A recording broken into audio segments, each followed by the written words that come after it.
छत्तीसगढ़ के मुख्यमंत्री भूपेश बघेल ने सनातन को प्राचीन और कभी नष्ट न होने वाला कहा है। न्यूज 18 के कार्यक्रम एजेंडा छत्तीसगढ़ में भूपेश बघेल ने सनातन का विरोध करने वालों को उसे समझने की नसीहत दी। जब सनातन पे कोई बोलता है तो राम के ननिहाल वाले चुप क्यों बैठते हैं? कौन बोलता है चुप है? मैं आज ही जवाब दिया हूं, इस होटल में आके जवाब दिया हूं। हालांकि टीम दूसरी थी, टीवी दूसरा था, कैमरा दूसरा था, पूछने वाले दूसरा था, लेकिन जवाब तो मैं ही दिया था जी। सनातन है क्या? पहली बात तो ये समझिए, आप जानते हैं सनातन क्या है? थोड़ा बहुत जानते हैं। परिभाषित करेंगे आप? हम प्रकृति के उपासक हैं, हम प्रकृति के उपासक हैं, चिरंतन हैं और नवीनता के ग्राहक हैं। नवीन चीज ग्रहण कर सकते हैं। क्या बात। इसका मतलब क्या है? यदि शब्दों में थोड़े से परिभाषित करेंगे तो जो प्राचीन है, ठीक है, प्रकृति कोई आज प्रकृति थोड़ी बना है, सृष्टि की रचना हुई तब से प्रकृति है, तो प्राचीन। दूसरा जो अक्षुण है, निरंतरता उसी में हो सकती है जो अक्षुण हो। जो टूट फूट जाए, जो समाप्त हो जाए, वो अक्षुण नहीं हो सकता, वो निरंतर भी नहीं हो सकता। और जो सत्य है और जो नवीन है उसको ग्राह्य भी करेंगे, उसमें हमेशा नवीनता बनी रहेगी, तभी नवीनता है ना जी। तो जो प्राचीन है, जो अक्षुण है और जो सत्य है, वही सनातन है। लेकिन बघेल साहब ने जवाब नहीं दिया। लो भला, इससे बढ़िया और क्या जवाब हो सकता है? भाई आप ये क्यों नहीं कहते कि जिसने एड्स कह दिया, जिसने कुष्ठ रोगी कह दिया, जिसने कह दिया कि बीमार है, जिसने कह दिया कुरूप है, तो हमने कुछ बिंब भी तो बनाए। अब मैं दूसरी बात करता हूं जी। इसी में भगवान बुद्ध ने कहा एसो धम्म सनातना।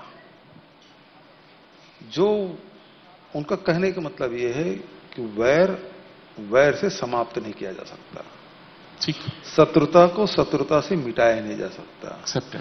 क्रोध से क्रोध को खत्म नहीं किया जा सकता। वैर को खत्म करना है तो अवैर से ही किया जा सकता है। यदि उन्होंने गाली दी तो तुम भी गाली दोगे तो उससे कटुता बढ़ेगी, और ये सनातन नहीं है। जो सनातन मानने वाले हैं वो भी गाली दे तो फिर वो सनातन ही नहीं है। ये तो कहा ही जा सकता है कि ये अच्छे स्पिरिट में नहीं कहा गया, ये गलत तरीके से कहा गया, क्योंकि आदर्श पे ठेस लगे। भाई जो सनातन को नहीं समझे वही बोलेगा, तो भाई जो सनातन समझ ले। दूसरी बात यह है कि जो लोग विरोध भी करते हैं, तो जैसे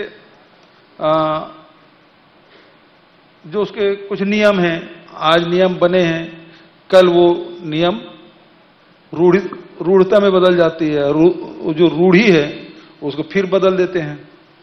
तो ये जो कर्म कांड है उसमें बदलाव आते रहते हैं।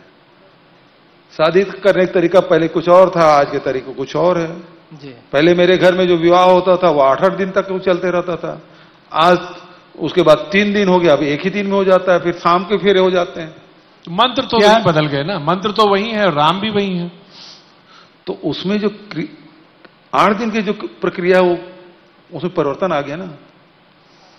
तो जो पुरानी जो परंपराएं हैं उसमें आज की परिस्थिति के हिसाब से निर्णय लेते हैं और उसके बारे में आलोचना करते हैं, तो वो एक्चुअल में उस मूल तत्व को समझे नहीं। तो इस सब चीजों के बारे में जो ऐसा भी करें वो भी वैसा भी करें। तो अब सनातन में हमारे जो यदि ऋषिमुनि बात करें या उपनिषद की बात करें तो सारे उपनिषद उठा के आप देख लें, सब में गुरु है, वो गुरु शिष्य बैठे हुए, शिष्य गुरु से सवाल पूछ रहे हैं, गुरु शिष्य से सवाल पूछ रहे हैं, और इसी प्रश्न से सारे उपनिषदों का निर्माण हुआ। यदि अर्जुन ने कृष्ण से प्रश्न नहीं किया होता तो हमारे पास गीता जैसे ग्रंथ होते क्या? जी होते? हाँ बोलो या ना? नहीं होते। प्रश्न नहीं तो होते, अनिवार्य है हमारे इसका। प्रश्न से ही ये सब उठा ना, तभी प्रश्न है। तो आज हिंदुस्तान में प्रश्न पूछना आसान है क्या? क्यों नहीं, बहुत आसान है।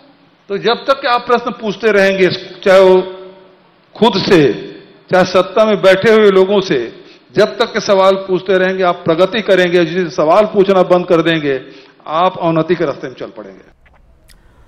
और अब बात स्वच्छता पखवाड़े की, जिसमें गांधी जयंती से पहले 1 अक्टूबर